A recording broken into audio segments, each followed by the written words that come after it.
وسلم علی رسولہ الکریم اما بعد فاعوذ باللہ من الشیطان الرجیم بسم اللہ الرحمن الرحیم علی قال سمعت رسول اللہ صلی اللہ علیہ وسلم یقول لکل شیء عروس وعروس القرآن الرحمن۔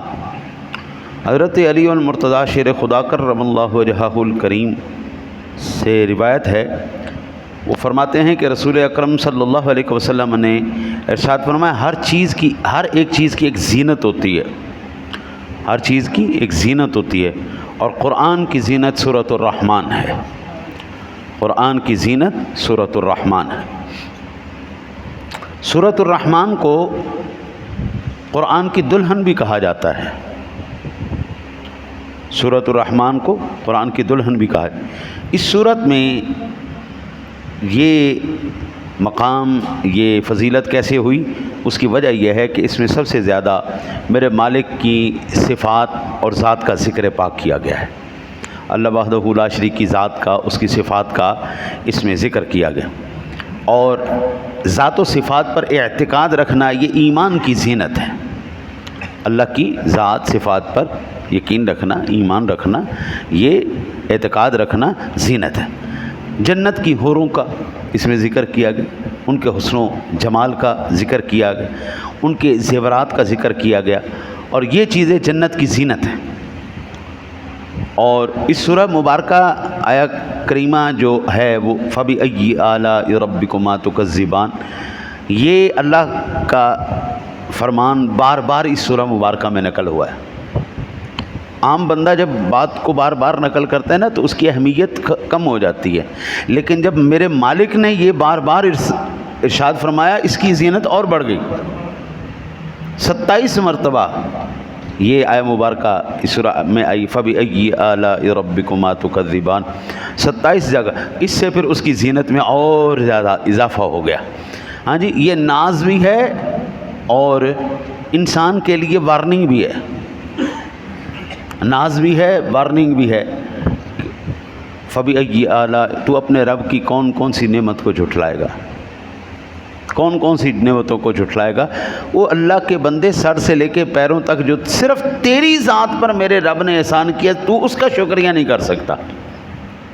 صرف سر سے لے کے پیروں تک جو تیری ذات کے اوپر خالصتاً میرے رب نے احسان کیا تو اس کا شکریہ نہیں ادا کر سکتا، باقی نعمتیں تو بات کی بات۔ حضرت ابھی ہم پیدا نہیں ہوئے، لیکن میری ماں کی چھاتی میں میرے رب نے دودھ پہلے اتار دیا۔ ہم ماں کے پیٹ میں تھے، ماں کے پیٹ کے اندر میرے رب نے غذا کا انتظام کر دیا، منہ سے نہیں، لیکن وہ مالک وہاں پہ بھی غذا عطا فرما رہا ہے۔ تو رب سونا کہتا ہے فَبِأَيِّ آلَاءِ رَبِّكُمَا، تو اپنے رب کی کون کون سی نعمتوں کو جھٹلائے گا بندے؟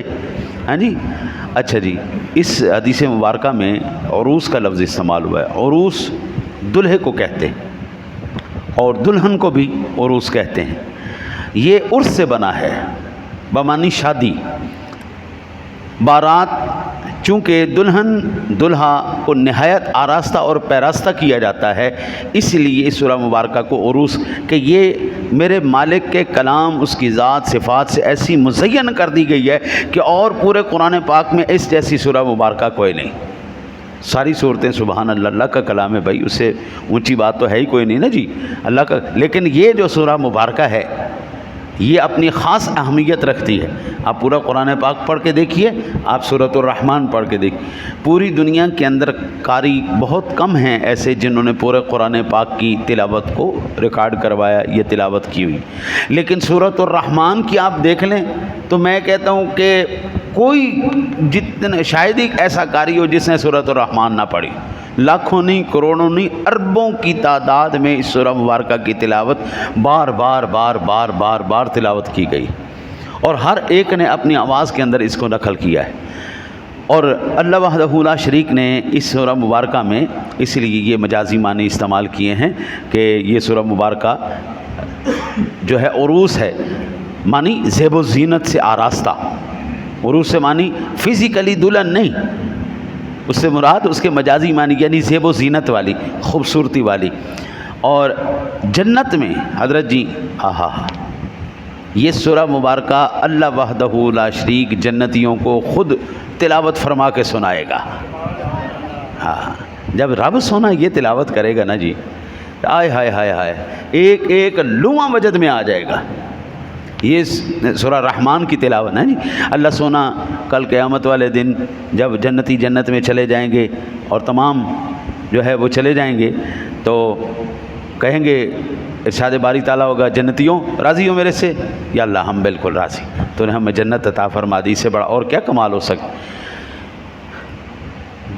کوئی خواہش ہے؟ یا اللہ ساری خواہشیں تو نے پوری فرما دی، یا اللہ یہ سارا کچھ، ساری نعمتیں جو دل میں تھا یا اللہ وہ بھی آ فرمایا چلو تمہیں ایک اور انعام دیتا ہوں، میں اب اپنی حمد و ثنا حضرات انبیاء کرام کی زبانی تمہیں سناتا ہوں۔ چلو جی آدم علیہ السلام آئیں، میری حمد و ثنا کرو بھائی۔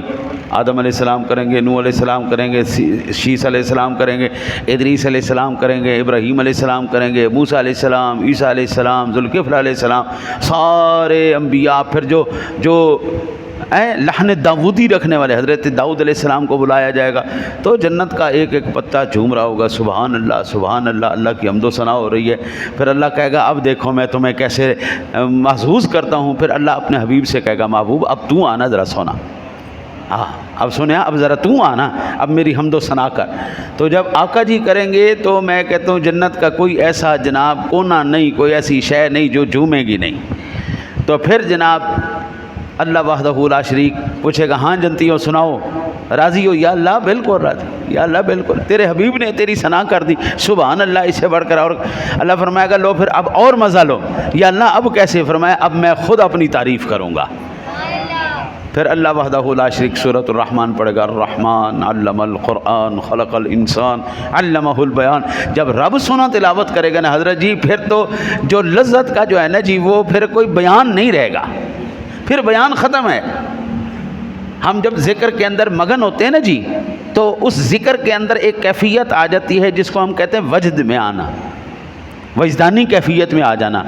بندہ وجدانی کیفیت میں آ جائے نا تو پھر اس کو پتہ نہیں لگتا اس کے آس پاس کیا ہو رہا ہے، پھر وہ بالکل دنیا سے بالکل وہ کٹ آف ہو جاتا ہے، پھر وہ اس ذکر کے اندر ایسا مگن ہو جاتا ہے کہ اب وہ بندہ اس کو بیان بھی نہیں کر سکتا، اس وجدانی کیفیت۔ تو جب رب سونا اپنا خود ذکر فرمائے گا، اپنی صفاتیں بنائے خود، جب ارشاد فرمائے فَبِأَيِّ آلَاءِ رَبِّكُمَا تُكَذِّبَانِ خَلَقَ الْإِنسَانَ مِنْ صَلْصَالٍ كَالْفَخَّارِ وَخَلَقَ الْجَانَّ مِنْ مَارِجٍ مِنْ نَارٍ فَبِأَيِّ آلَاءِ رَبِّكُمَا تُكَذِّبَانِ۔ پھر بھائی وجدانی کیفیت طاری ہو جانی ہر شے کے اوپر، جنت بھی وجد کرے گی اس وقت میرا رب سونا کلام تلاوت سے فرما رہا ہے۔ ہاں جی، تو یہ کبھی کبھی پڑھ لیا کرو، روزانہ پڑھ لو تو سبحان اللہ ہے جی۔ تو اللہ سے دعا کرتے ہیں اللہ تعالی ہمیں یہاں پر بھی یہ سورہ رحمان پڑھنے سننے کی توفیق دے، کل ہمیں جنت میں بھی اللہ تعالی ہمیں پڑھنے اور سننے کی توفیق عطا فرمائے۔